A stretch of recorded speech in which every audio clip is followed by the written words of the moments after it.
Do you ever have trouble connecting to your desire? You know what I mean. The time is right, the situation's good, and your lover turns to you and says, "Hey, what do you want to do?" And you draw a blank. I'm Heather Elizabeth of AuthenticSexualYou.com, and that's what we're talking about this week, connecting to desire. It's a common thing for people. As much as we might want to, the realities of our world mean that we can't spend our entire time, our entire day, thinking about our sexuality, thinking about our sex lives, thinking about the sex we're going to have later. Work, school, kids, all these things get in the way. And it makes sense, right? We're busy people, we're multifaceted, we've got a lot going on. The trouble with this comes is when we try to connect to desire in those moments where our lover is asking us what we want, or when we want to be really in touch and turned on with that kind of spark within ourselves, and suddenly we can't because we've gotten so far away from it. And that can lead to feelings of frustration. It can lead to feelings of brokenness. Sometimes we want to blame our partner for not being enough for us, or blame ourselves for being too prudish or whatever. But the truth is, desire is like a muscle. It's like a practice or a habit. You need to use it, otherwise it's going to go away. And if you've spent a whole bunch of time not focusing on this area of your life, trying to reconnect to it just out of the blue, going, "Hey self, what kind of fantasies would you like to get into tonight?" That's not going to go very well for you, most likely. Doesn't mean you're broken, doesn't mean anything's wrong with you, doesn't mean you don't have an erotic imagination.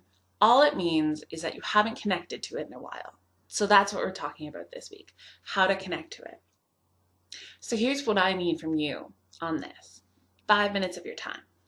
I want you to take those 5 minutes and I want you to go somewhere where you can be alone and you can dedicate that time to yourself and getting back in touch with your erotic imagination.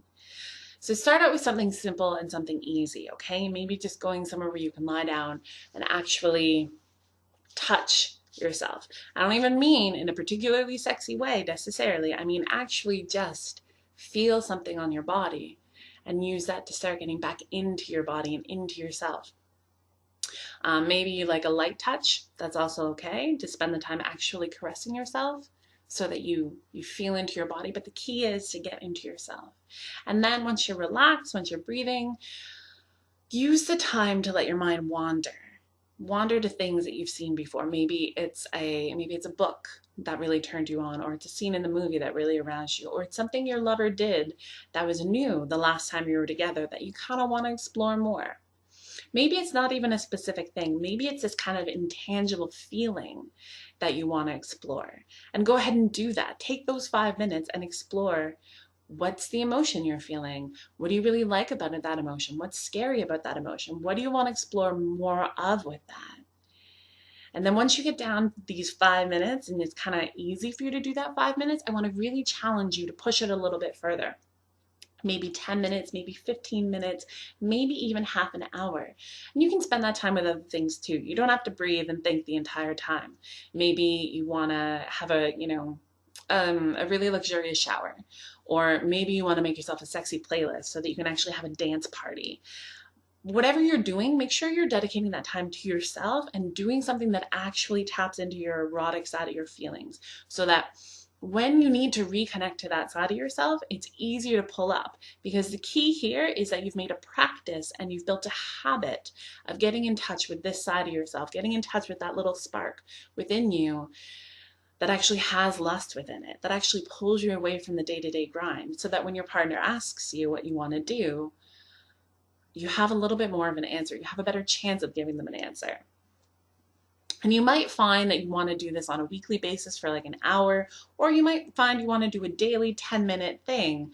The key again is to make a practice of it so that it becomes habit, okay? Repetition, this kind of stuff. This will help. So that's what I've got for you. I think you should leave me a comment below and let me know how it works out, or let me know what you're doing with your 5 minutes.